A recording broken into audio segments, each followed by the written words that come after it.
We will have this conversation with my next guest, Thomas O'Donnell, energy and geopolitical strategist at theglobalbarrel.com.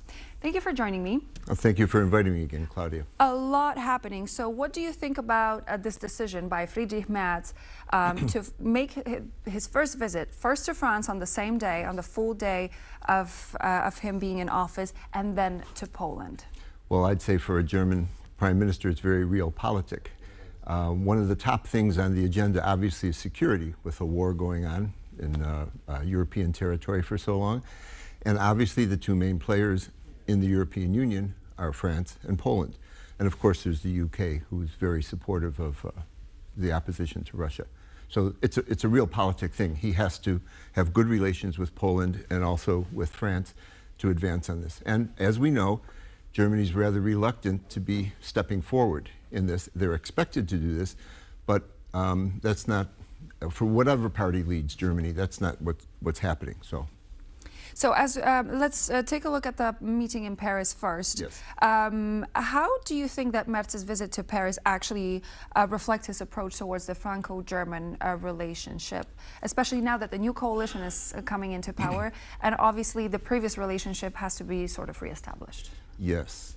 Well, if I could just briefly review, with the previous chancellor, with Mr. Scholz, it didn't go so well.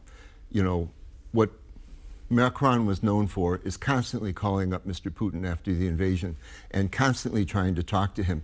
And we know from what he would explain somewhat publicly is that he thought the only chance Europe had to be relevant in the world was versus what he saw as the two superpowers, as China and the United States, was blocking with the Russians.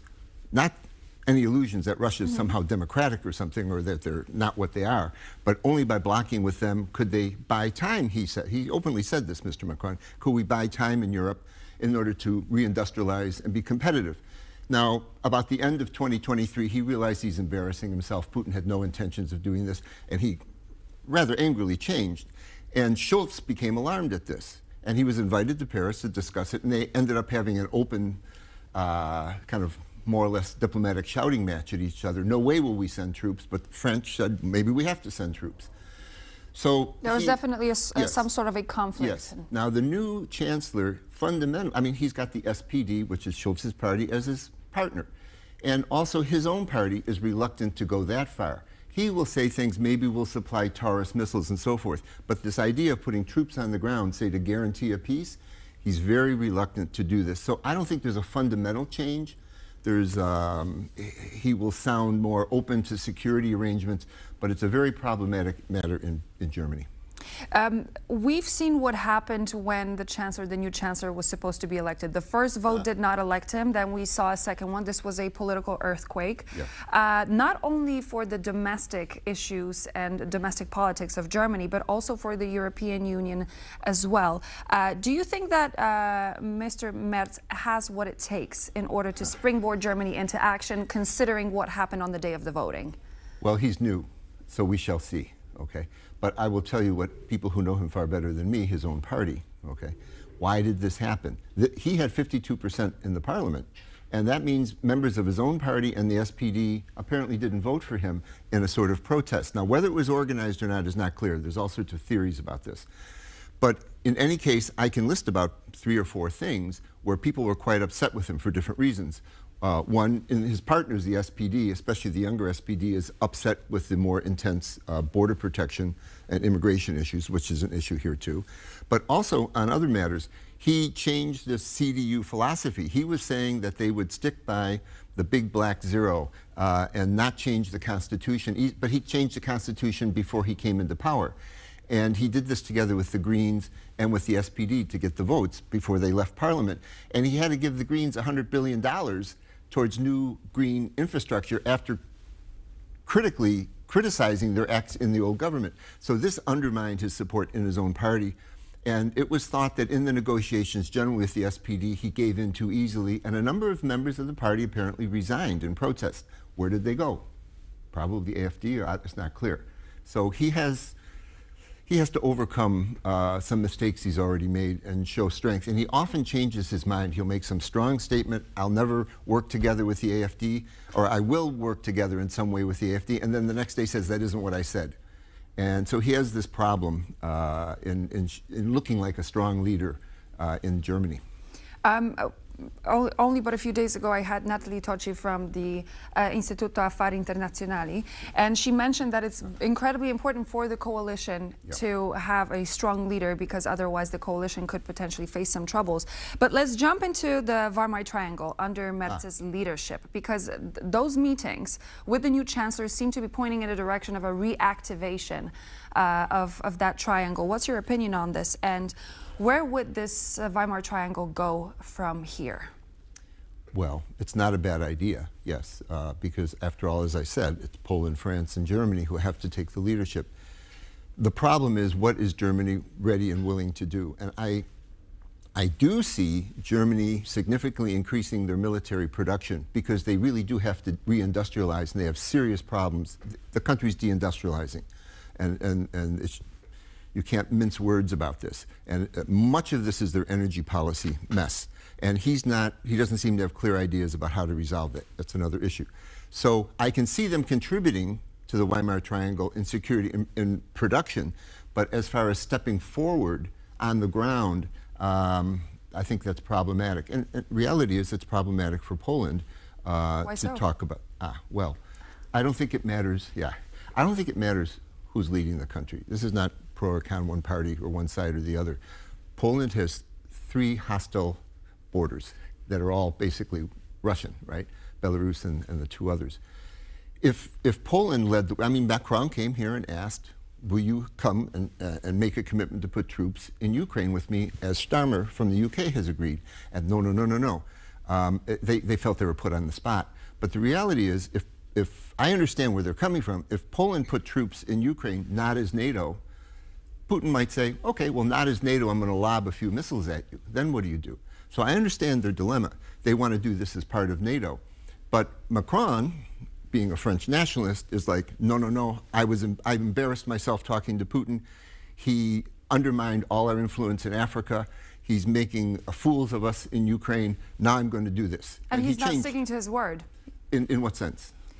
In what sense? Well, we've had ceasefire, the Easter ceasefire. Oh, Putin, yes. But I'm saying Macron has this resolution. No, I meant Vladimir Putin. And that way I would say Macron, objectively, for his own French nationalist reasons, is leading in this aspect in Ukraine. And it's difficult for Poland or any of the Baltic countries to make these same commitments without NATO. And so here we come to the problem of Mr. Trump. Mm-hmm. Where does he stand on these matters?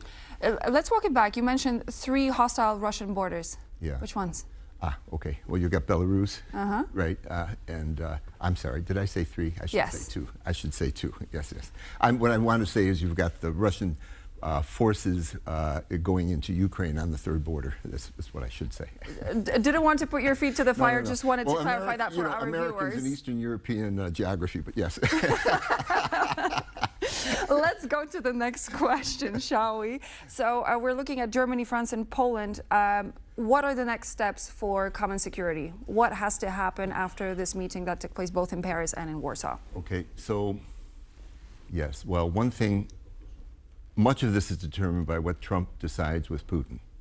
Trump, and this is a bit complicated, but I think it's much more clear than it was early on.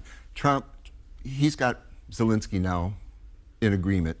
Zelensky has agreed through coercion and charm and whatever. He's gotten Zelensky to agree, okay, if you can make a deal with Putin that we can live with, we'll go along with this.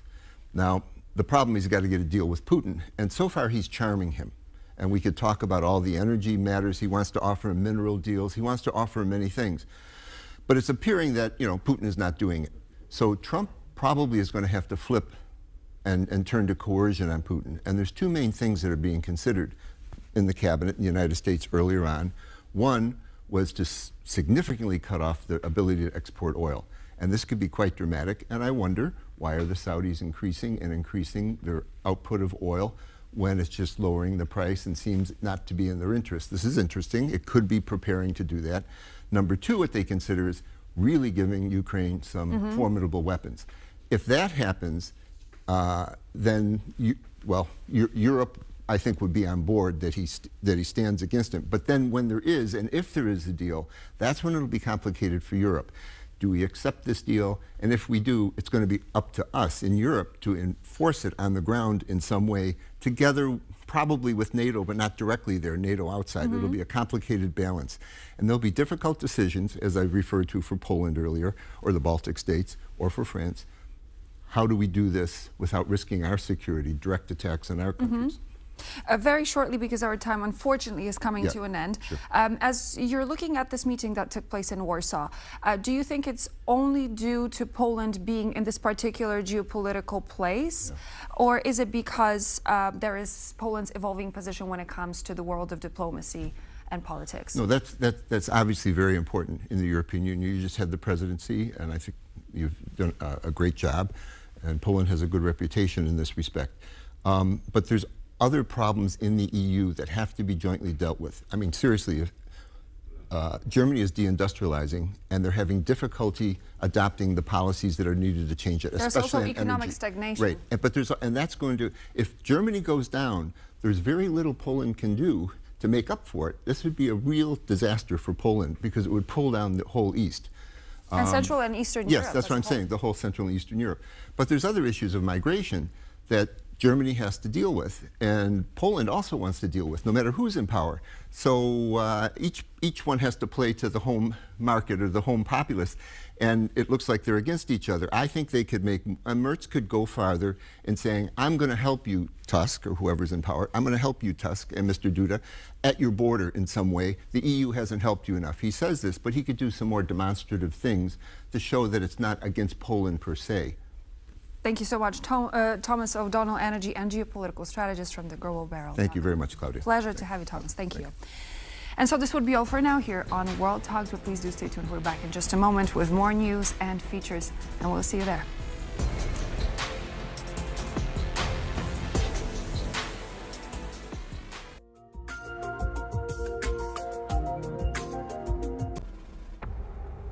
Welcome back. You're watching World Talks, and I'm your host, Klaudia Czerwińska. Right after his meetings in Paris, the freshly elected German Chancellor Friedrich Merz arrived in Warsaw for talks with Polish Prime Minister Donald Tusk. The two officials discussed the current security challenges for Europe, but the journey of the new chancellor did not start without obstacles, as it took 2 votes to elect him to be the leader of the ruling coalition. So how did the first trip to Poland turn out? What does this meeting actually mean, and what meaning does it carry?